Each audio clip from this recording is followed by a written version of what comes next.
Paris Fashion Week just ended, so let's round up the most iconic moments of the season.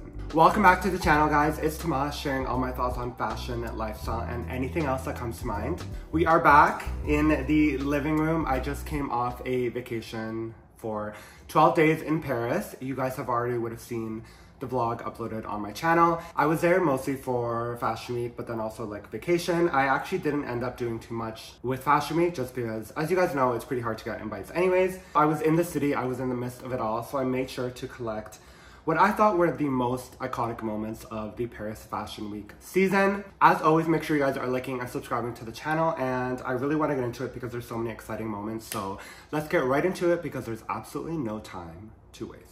Number one would be Coperni Disneyland. So usually on the last day of Fashion Week, the last three shows would be Miu Miu, Chanel, and Louis Vuitton.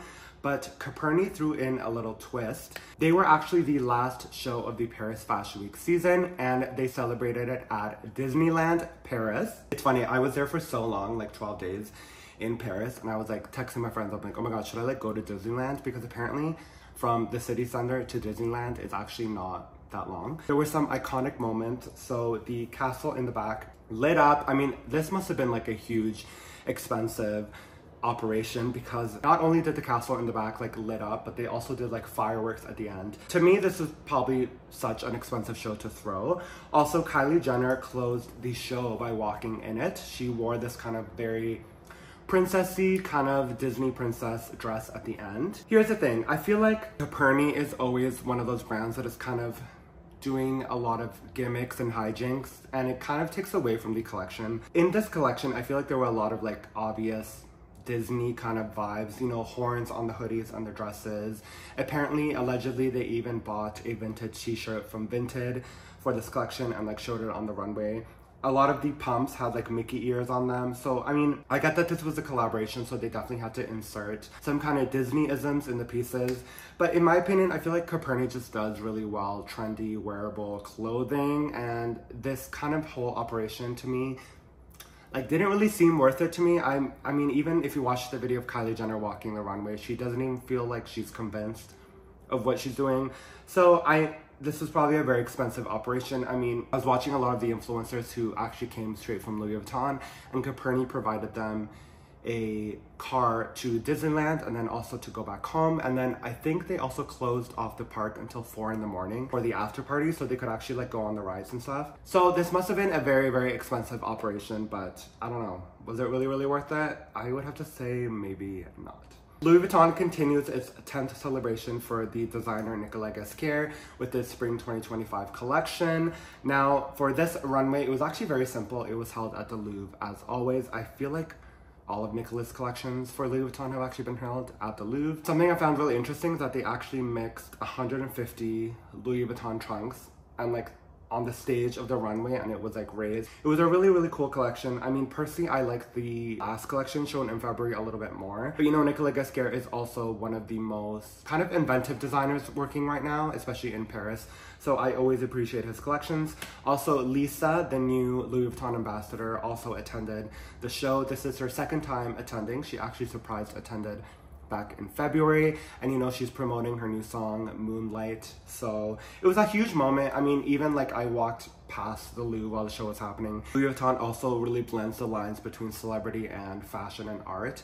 It's kind of like a trifecta, and I always really appreciate it because it's one of those few kind of the mainstream brands that still kind of holds true to like the artistry, and that's a big part thanks to Nicolas Ghesquière. So I really appreciate it. It was one of the great collections. Number 3, Willem Dafoe closes Miu Miu. I mean, this was just beyond iconic. I actually was at lunch in Paris watching the live stream of this, and when I saw Willem Dafoe, I was like talking to my friends and they were like, who is this? But like, you guys don't understand how iconic Willem Dafoe is. He is an actor, and actually, he has actually walked a Prada show before. If you guys remember, what was that one Prada show where they wore a lot of like the Little Prince on the suits and stuff. And it was actually one of those collections where like Prada had like a lot of actors walking. I think like Adrian Brody also walked. Willem Dafoe has walked a Prada show before, and seeing him walk a brand like Miu Miu to me was just so iconic. I mean, I don't even know what size they had to get the pieces in. Like, I feel like Miu Miu is really smart, the ways that they kind of make these cultural moments, these kind of niche cultural moments. Like even in the show, Cara Delevingne and Alexa Chung walked, and I feel like Alexa Chung hasn't walked in so long. So I just thought it was so cool. Miu Miu is the one brand that's just like on the pulse of like niche cultural fashion, and I just loved it. It was a great collection. I will say it wasn't my favorite just because I think, you know, they're repetitive of the same styles, you know, the mini, you know, the skirts, the bloussons, like the leather bags and stuff. To me, it's like getting a little bit repetitive, but I still really like the collection, and yeah, it was a great collection. And having the iconic actor Willem Dafoe close out your show, I mean, how much more iconic can you get? Chanel presented its first collection without a creative director, and I mean, this week there were so many rumors swirling of who would take over Chanel. I mean, now I'm hearing like Jonathan Anderson is either gonna do Chanel or Dior.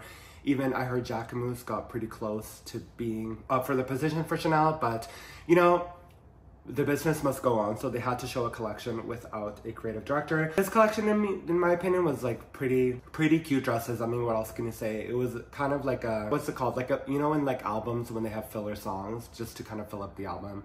That's what it felt to me. It wasn't really anything special, nothing to write home about. And it made me think like how difficult it is going to cast for like the creative director of Chanel, because I think in Chanel it's such a big operation. Like not only you're doing the ready-to-wear, you're doing the fragrances, you're also doing the campaigns, you're kind of working on the whole stylized version of Chanel, not just the clothing. So it's actually like a really hard job to do. And this collection that was done by the Atelier kind of proved that you can't really run this business without somebody iconic like Karl Lagerfeld or Hedi Slimane, which we're gonna get into the next point. Because as we've seen by this collection done by the Atelier, it was like very uninspired and very basic. So whoever even wants the job, to be honest, you are in for a lot of work. And I think it's actually gonna be a while before Chanel even considers appointing a creative director. I think it'll be maybe about a year and a half, because this is not the position that you wanna rush into to just get someone hired. And Hedi Slimane moves us into point number 5, that Celine announced that Hedi Slimane will be leaving Celine immediately. I mean, I feel like I am a huge fan of Hedi Slimane. By the way, if you have watched this channel, you know that my favorite designer is Hedi Slimane. I have been an Hedi boy for years, even from Dior Homme. When I was getting into fashion, when I was like a teenager, I was like obsessed with Dior Homme. I have heard of these rumblings in February, and even I have some friends that work at Celine, and actually my one friend that lives in Paris, when I like was hanging out with her, and I like saw the news on my Instagram, and I was like, oh my god, like Hedi left Celine. And she goes to me, she's like, oh yeah, like my friend works at Celine and they knew in like February. Apparently his contract was already finalized that he was gonna leave back in February, so like all the industry people knew. But us commoners didn't know, so I was actually really upset, you guys. Like I felt like it was coming, but also I was really sad to hear the news, just because these contracts are either 3 years, 7 years, or 10 years. So Hedi was kind of getting near the 7 years. But then I saw that he was developing the beauty line. He just came out with a new fragrance, so I kind of had like a little bit of sliver of hope that he would stay maybe at least to 10 years. But they also announced like literally 2 hours later that Michael Ryder, who was a previous designer of Ralph Lauren and who actually worked under Phoebe Philo at Celine previously, is now the new creative director. Apparently he was already making base in Paris like 5 months ago. So I'm sure all the industry people knew that Hedi was leaving, but I was left aghast. I was so upset, and I just really loved Hedi at Celine. I think that the vibe he curated, it's not even about clothing, it's just like a vibe. He curated such a very specific vibe that like I was such a big fan of, and I think it's gonna be really hard to recreate that, if at all. I mean, I don't know what Michael Ryder is going to bring to Celine, if he's just gonna continue the vibes or if he's gonna bring it back to Phoebe Philo vibes. I don't know, we'll see, but I'm definitely excited to see where Hedi goes next. And you know, if there's anybody who is actually genuinely up for the job of Chanel, I think it would be Hedi Slimane. And Demeulemeester showed their third new collection under the new creative director, Stefano Gallicci, and I have to say this was a really great standout collection. I feel like Demeulemeester is working more towards becoming an actually kind of accessible brand. I know a lot of the previous years were built off you know, people buying the secondhand stuff off like eBay or like Grailed or whatever for Demeulemeester, but this collection felt like really concise. Sorry, police sirens. This collection actually felt like very concise in a way that it felt like it was like a real fashion brand that we were seeing, you know, that would create handbags and shoes and really wantable, covetable clothing. There was a lot of great styling in the collection. You know, there were these kind of like see-through tops with jeans and then like a military jacket over top. It was really, really chic. Just really great styling, really great collections. And I think from, you know, Demeulemeester has kind of been on the rocks in the past few years, especially since the previous designer was only there for like 6 months and then got let go. So I think this was kind of like a reminder that Anne is like a really strong brand that can kind of prosper in the current market. So that was a great collection. Sean McGirr shows his second collection for Alexander McQueen. And I have to say this one was much, much better. I know if you guys remember his debut collection, it was not well received like at all. It was actually like pretty much universally panned. I feel like I was the only one that actually like kind of liked it. He showed a much better second collection. You even noticed the runway was more filled out. There were more rows. I believe in the previous debut there was only about 3 rows. This one had about 7 rows, so it was a really, really big show. There was a lot of people there. I thought it was a great collection. I think it's a very hard brand to design for. Obviously, McQueen had such a big legacy that not only included Lee, but also included Sarah Burton. I think Sean is doing a much better job. I just wish he included a little bit more of the dramatics or the theatrics that we know to come from McQueen himself and also Sarah Burton. But I think it's a great start. I think we are going in the right direction. I do wish the accessories were like a little bit better because the handbags are really not doing it for me at all. But I actually like the shoes, but it's just the handbags I think if we can fix. I think Sean proved a lot of people wrong with the second outing, and I think a lot of people are kind of like warming up to him now. Dries Van Noten showed their first collection without Dries, which is a little bit crazy. And I mean, this was a huge collection. I think there was like more than like 70 looks or something. And this was done by the internal team. And I have to say it was pretty fantastic collection, especially the shoes. Dries created this whole world and brand from his own vision. So to kind of not only be able to like let the internal team take it over, but also be open to somebody changing the house codes must be really scary. But I have to say, the internal team did a fantastic collection. I actually went outside of the show, and it was really cool seeing like all the like Dries fans wearing like the coats, like all the brocade coats and everything going into the show. But it was a fantastic collection, really great colors, really great ideas. It felt a little bit more like, not as fashiony, but more like wearable in this outing. So maybe that's kind of the way that they're about to take the Dries brand into the next few years. It's a little less like fashion, intellectual, intimidating vibes and just very like wearable vibes. Dior shows its most hated collection to date. I mean, I don't know if that's a fact, but I feel like everybody I was watching said it was a really bad collection, you guys. I feel like Maria Grazia Chiuri is just running out of stuff to say. This collection, in my opinion, was like a really big mishap and kind of a push back for Dior. I feel like the last collection in February, like the Miss Dior, I actually kind of liked it and I didn't mind it. I wrote these notes down that it looked like 2008 Adidas vibes, you know, with the belts all across the chest and everything.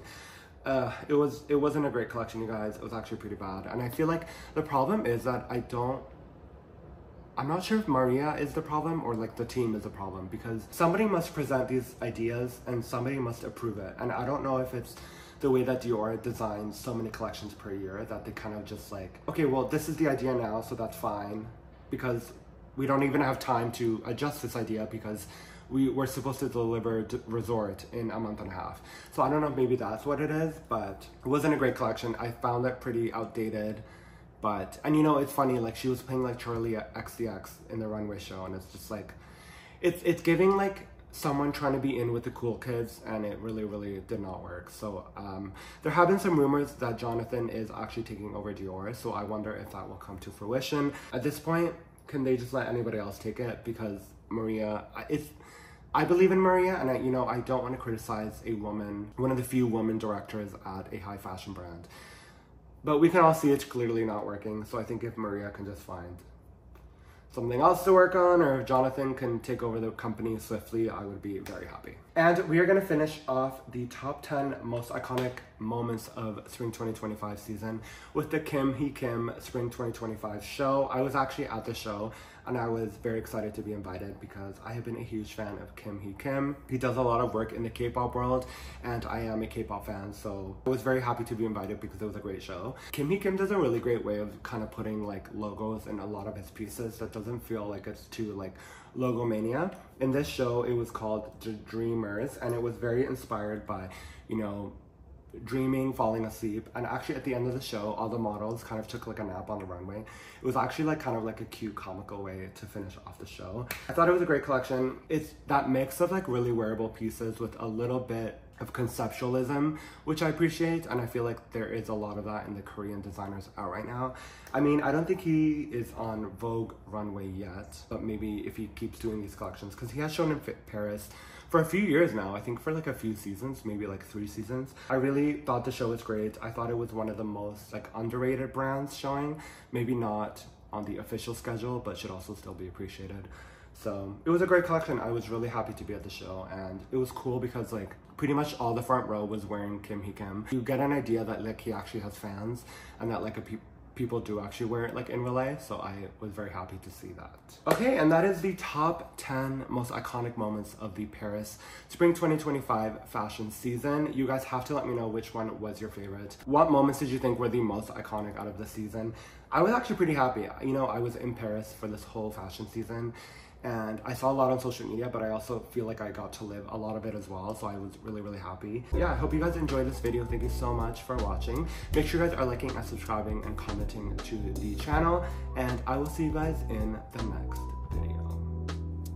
Peace.